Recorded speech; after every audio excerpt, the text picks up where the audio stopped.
चंद्रकांत रघुवंशी। धन्यवाद सभापती महोदय। सभापती महोदय, महाराष्ट्र शासनाने आत्ताच शेतकऱ्यांची कर्जमाफी केलेली आहे।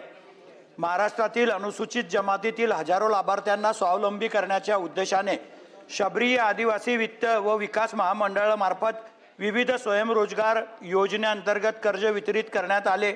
मात्र अतिवृष्टी, पूर, दुष्काळ, बाजारपेठेतील मंदी, महागाई, निकृष्ट दर्जाची वाहने तसेच इतर आर्थिक संकटामुळे अनेक आदिवासी लाभार्थी कर्जफेड करण्यास असमर्थ ठरले आहेत आणि परिणामी त्यांच्या सातबाऱ्यावर कर्जाचा बोजा कायम असून त्यांची आर्थिक परिस्थिती दिवसेंदिवस गंभीर होत आहे।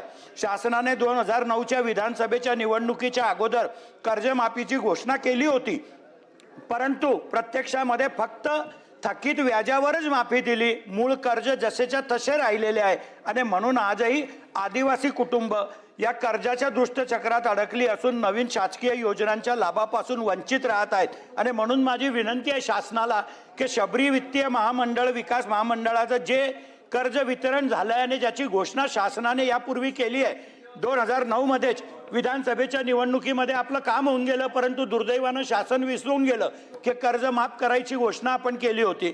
ते कर्ज शासन माफ करावं अशी मी आपल्याला माध्यमातून शासनाला विनंती करतो।